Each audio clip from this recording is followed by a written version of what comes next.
He should have changed the magazine and had more film in there, but that on the digital, it doesn't matter. He was one of the most intense leading men of the 1980s and 90s. Tom Berenger commanded the screen in Platoon, earned an Oscar nomination for one of cinema's most memorable villains, and starred in action films and dramas that grossed hundreds of millions. I'm the warrior chief. You fuck with me. For a decade, he was everywhere. Then he seemed to simply disappear. While his contemporaries stayed visible through franchise films or career reinventions, Tom Berenger faded from public consciousness. I said, my dad was here too. He goes, what movie was he in? I went, Charlie, it was The Real War. The man who'd been a household name became someone younger audiences barely recognized. But here's what they don't tell you about Tom Berenger's disappearance. He didn't stop working, didn't retire, didn't suffer some career-ending scandal. He just kept acting while Hollywood quietly decided he was no longer bankable as a leading man. So what really happened to Tom Berenger? Maybe 2 weeks, but usually a week, if any at all. How did a major star fade so completely from mainstream visibility? Was it his choices, the industry's ageism, or simply the inevitable arc of fame? The answer reveals how Hollywood treats aging leading men and what happens when you choose steady work over desperate relevance. Origins and discovery. Chicago, 1949. Thomas Michael Moore was born into a working-class Irish Catholic family where practical careers were valued over artistic dreams. His father worked for the Chicago Tribune, representing the kind of stable, respectable job that families like theirs aspired to provide. Tom attended the University of Missouri, studying journalism like his father, preparing for a sensible career that would provide steady income and respectability. But during college, he discovered theater, and something shifted. Acting offered an outlet for intensity and emotion that journalism couldn't provide. After graduation, Tom made the decision that thousands of aspiring actors make. He moved to New York to pursue theater seriously. He changed his last name to Berenger to avoid confusion with another actor and to create a fresh identity for his new career. The New York years were the standard actor's struggle. Tom worked on soap operas like One Life to Live, took whatever theater work he could find, waited tables, and slowly built experience. Hi, Tim. Look, I know you're busy and I won't keep you, but I want to know what my mother said to you this afternoon. He was good-looking, but not conventionally handsome, with a rugged intensity that suggested complicated inner life rather than simple heroism. His breakthrough came in 1977 with Looking for Mr. Goodbar, playing Diane Keaton's character's married lover. What, a couple lousy dollars? Come on. Find a smaller world. It was a supporting role in a controversial film, but Tom's performance got noticed. He brought danger and complexity to what could have been a simple villain role. The Big Chill in 1983 put Tom in an ensemble cast alongside Glenn Close, Kevin Kline, and William Hurt. The film was both a critical and commercial success, and Tom held his own among actors who would all become major stars. His character, Sam, was the action star of the group, a bit of metacasting that acknowledged Tom's emerging tough guy persona. By the mid-1980s, Tom was getting offered leading roles in serious projects. He had the intensity that directors wanted for complicated, morally ambiguous characters. He wasn't a pretty boy or a muscle-bound action hero. He was something more interesting, a leading man who looked like he'd lived hard and had the scars to prove it. Then came the role that would define his career and earn him the only Oscar nomination he'd ever receive. Peak fame and defining roles. In 1986, Oliver Stone was casting Platoon, his Vietnam War film based on his own combat experiences. The movie needed actors who could convey both the horror of war and the moral complexity of men under impossible pressure. For the role of Sergeant Barnes, the brutal, scarred platoon sergeant who represents war's corrupting influence, Stone cast Tom Berenger. Tom's performance as Barnes is genuinely terrifying. With a prosthetic scar running down his face and a 1,000-yard stare that suggested a soul already dead, he created one of cinema's most memorable villains. But Barnes wasn't a simple bad guy. Tom showed glimpses of the competent soldier underneath the monster, making his brutality even more disturbing. Platoon became a cultural phenomenon. winning Best Picture and making over $138 million at the box office. Tom's performance earned him an Academy Award nomination for Best Supporting Actor. At 37, he'd achieved the kind of recognition that validates an entire career. The Oscar nomination should have launched Tom into the A-list stratosphere, but his career path was more interesting and complicated than simple superstardom. He chose roles that interested him rather than chasing the biggest paychecks or most commercial projects. Major League in 1989 showed a completely different side of Tom. Playing Jake Taylor, the aging catcher trying for one last season, Tom brought humor and heart to a sports comedy. The film was a surprise hit, grossing over $75 million and spawning sequels. Tom proved he could handle comedy and carry a crowd pleaser as easily as intense drama. Sniper in 1993 created an unlikely franchise for Tom. Playing Marine sniper Thomas Beckett, he brought intelligence and professionalism to what could have been a generic action role. The film's success on home video led to multiple sequels spanning decades. Tom would eventually make 8 sniper films, more than any other franchise in his career. Gettysburg in 1993 represented Tom's commitment to serious historical drama. Playing Confederate General James Longstreet in a 4-hour Civil War epic, he delivered a nuanced performance exploring the internal conflicts of a man fighting for a cause he questioned.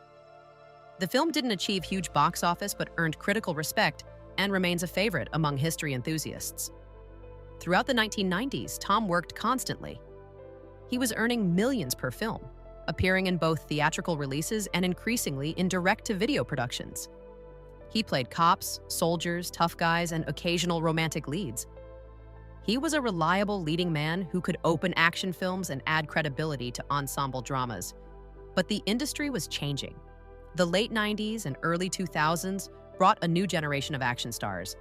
Younger, often more physically imposing, and increasingly cast in franchise films with built-in audiences. Tom was in his 50s, still capable and compelling. But Hollywood's narrow definition of leading men was pushing him toward the margins. Industry shifts and fading star. The 2000s marked a significant shift in Tom Berenger's career trajectory. Not a sudden collapse or retirement, but a gradual slide from theatrical leading man to direct-to-video workhorse.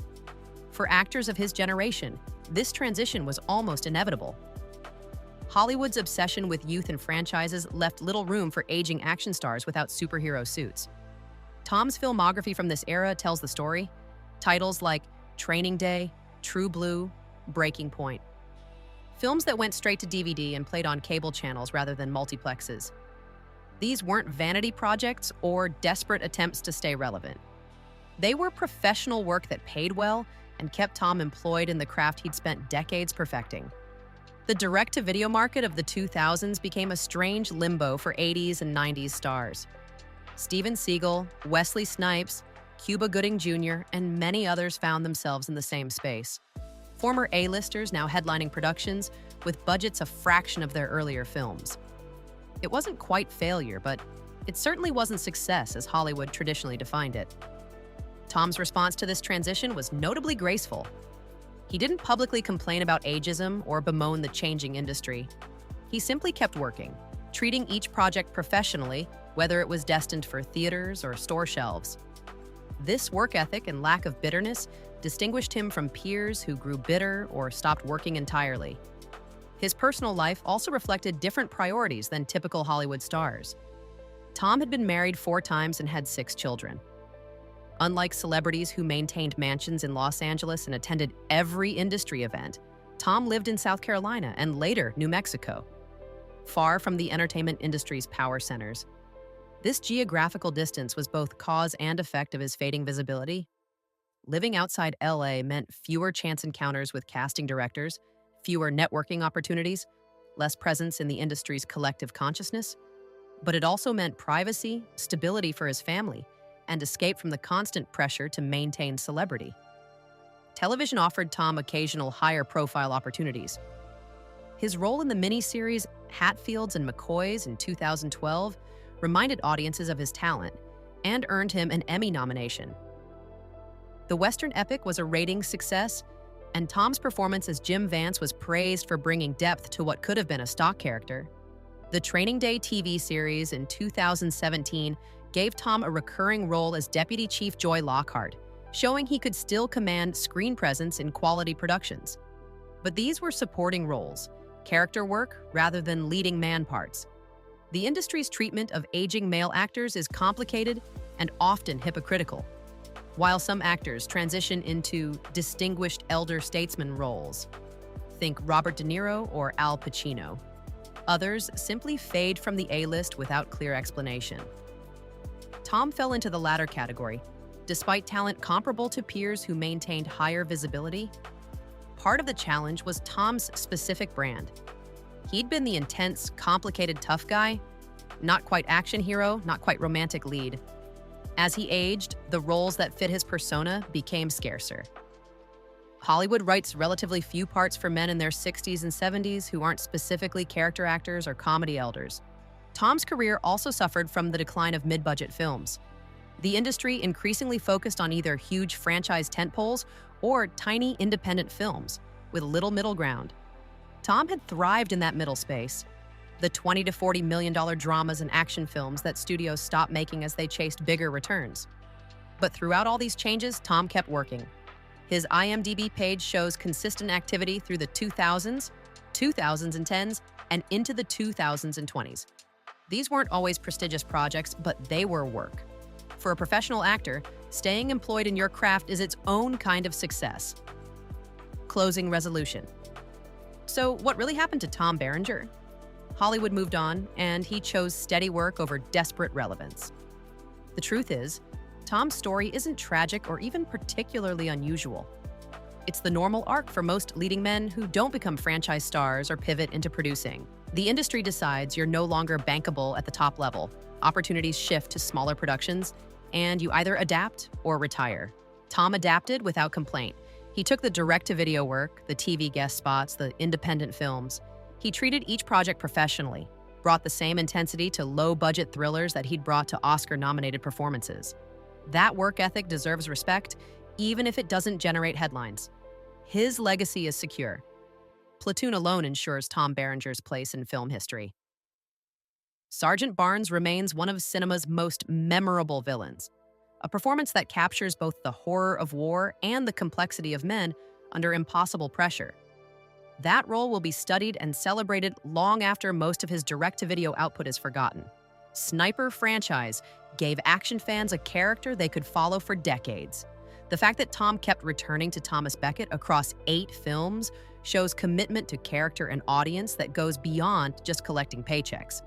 Today, Tom continues working in his 70s, appearing in the occasional independent film or TV series. He lives quietly, far from Hollywood's spotlight, content with a career that spanned 5 decades and included genuine artistic achievements alongside honest professional work. His story offers a different kind of lesson than tragic child stars or spectacular flameouts. It shows what happens to most actors eventually. The roles get smaller, the budgets shrink, the recognition fades. How you handle that transition defines whether your career feels like failure or simply evolution. Tom Berenger chose evolution. He's still acting, still working, still bringing professionalism to every project. That might not make headlines, but it's a kind of success that matters more than fame. If you enjoyed this examination of a solid career that defied Hollywood's obsession with eternal stardom, hit that subscribe button for more stories about the actors who kept working when the spotlight moved on. I'll see you in the next one.